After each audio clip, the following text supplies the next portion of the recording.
I want to talk today about the effect that isolation has on people, making them feel, I don't know, indifferent, the blues, dejected. There's an old word for it called acedia, Acedia. It was invented by the monks in the 4th and 5th century. The idea was developed. It's called the noonday demon. It's when you've got work to do but you just don't feel like doing it. You'd rather, surf the TV or look at Facebook, or you just procrastinate. One of the early monks, John Cassian, said, you walk out of your cell and you look at the sun. It hasn't moved from last time you walked out of the cell and looked at the sun, and you wish it would go faster, and you look around and see if anybody's there to talk to, but there's nobody. And you just can't wait till tea time when you mix with people and when there's a change. And so you invent things to do. You just don't get down to what you're supposed to be doing. And sometimes this descends into sort of boredom, or into procrastinating and frittering away your time and wasting your time doing things that aren't really necessary. It just means you avoid doing what you're supposed to be doing. You feel kind of lost. The Carpenters had a song, talking to myself and feeling old. Nothing is really wrong, just a feeling that I don't belong. Hanging around like some kind of lonely clown. Rainy days and Mondays always get me down. It's that kind of, feeling of nothing's particularly the problem, but you feel like you've got to do something. You just fill in your time. You don't want to do what you're supposed to be doing. One of the results of this, during the lockdown, the isolation, people have been feeling this. One of the things that people have been turning to gambling, and the statistics are incredible. First of all, the good news. With the isolation, they've closed the poker machines. Did you know that has saved Australia $14 billion over the first few months of lockdown because there were no poker machines? There were people who were addicted to poker machines who couldn't play them. And that money went back to things it was meant to go to, like paying the rent and buying food for the family. $14 billion. Every 6 weeks, Victoria alone saves over $1 billion. But there's been a rise in online gambling. It's often young men who do that, and there's about $1.2 billion in online gambling, a 20% increase that's happened in Victoria and Australia since the beginning of isolation. That's not a good use of time. That's a complete waste of resources, and it's hoping to get excitement from winning, which you almost certainly won't. It's one of the vices that comes from this acedia, this listless indifference to life, this dejection and boredom. Acedia is taking the easy path. It's playing on your phone. I saw a family walking down the wetlands yesterday. There was a mum, 2 kids and a dad. And the dad's walking along 3 steps behind, reading his phone. He could have been spending the time with his family. They would have loved to have his attention, but they get none because the parents playing on the phone. You see it all the time these days.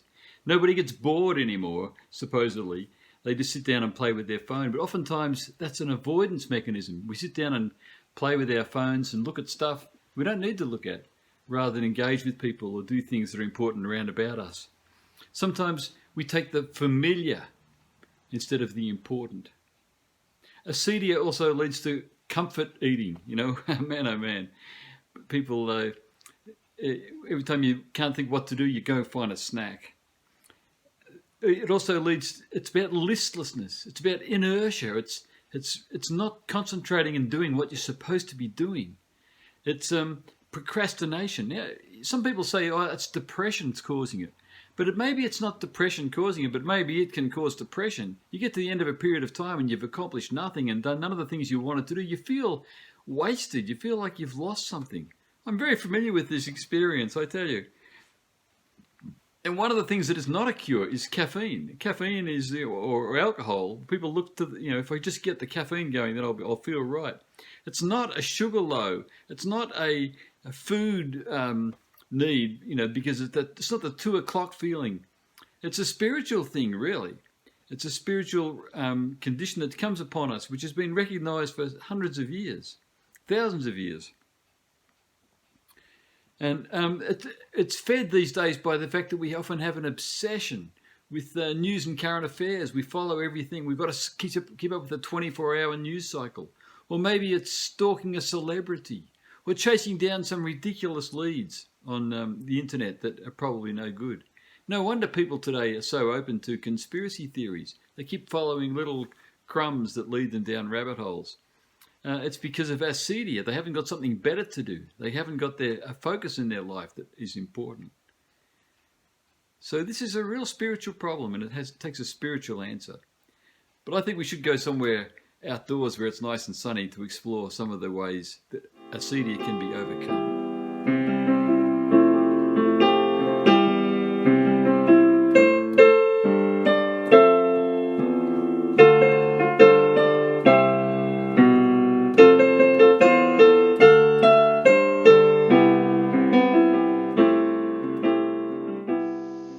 So what is the cure for acedia? Well, the first thing is to recognize that it is a thing. We need to name it. It's become so acceptable. It's become so entrenched. We probably don't think it's a problem anymore.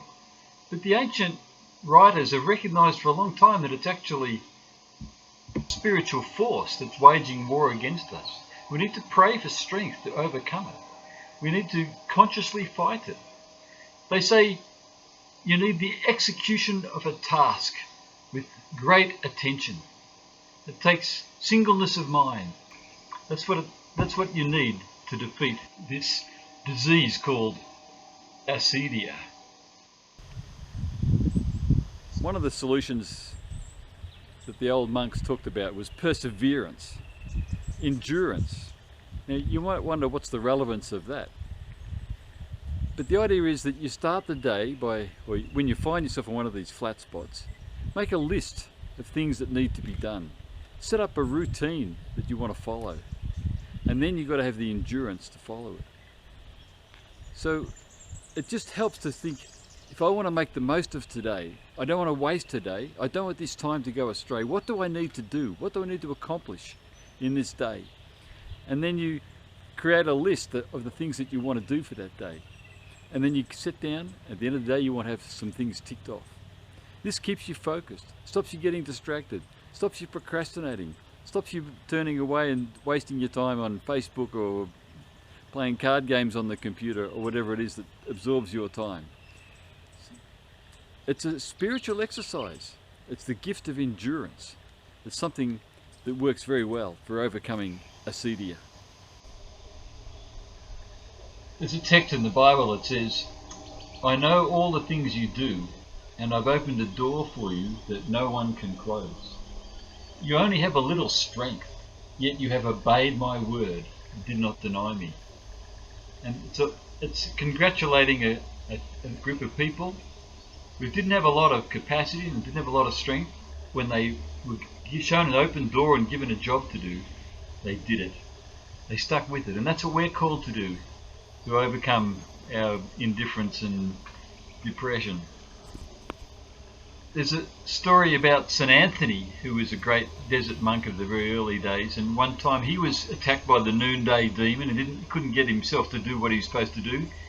And he went outside and he saw a man who would work and then pray. He'd sit down and plait for a while and then he'd stand up and say his prayers. Work and pray. It's not a bad way to overcome the struggles that we have with acedia. So the idea is that you define what your work is, and you do that for a short period, and then you define what your break time will be, when you refocus, when you pray, when you meditate, when you clarify your purpose and objective. You can take a snack or whatever you might do, but you get set to get back to your work once again. Work and pray. Work and pray.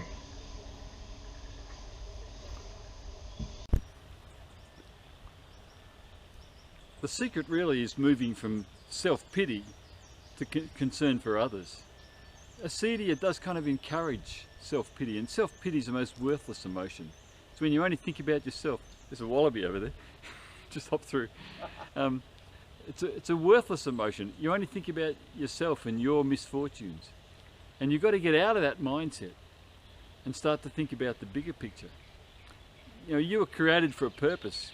your life can have significance. You can make a difference in this world. You can be part of the great plan to redeem this community. And so part of the ways of doing that is to focus on doing something creative, doing something positive with your life. Make a list, write down a list of things that you think would be important to do, and get to work on them. Perseverance, enduring to the end, sticking to the task, making sure you fulfill those things that you've set out to do. And being outward focused, not just things that you want to do, but things that will be a help to others. One of the things that's been very important during this lockdown is people doing renovations. And that's an excellent thing to do. It's where you set yourself a project and you get to work on it. And we've been doing it at our place, for example. We've been turning this old area where the swimming pool used to be into a lovely creative garden. And it's been a great project. We've done it together. I must admit, Debbie's done more work than I have on it. And working together is a very satisfying and productive thing to do. So maybe if you can't do it all on your own, get someone in to help you. Invite someone to participate. It gives them something to do and it gives you company and helps the project work better. Or maybe you can go and help someone else with their project. You can go to a neighbour and say, anything, I see you're working on something, can I give you a hand? And I'm sure that's allowed in these days, as long as you observe the necessary protocols.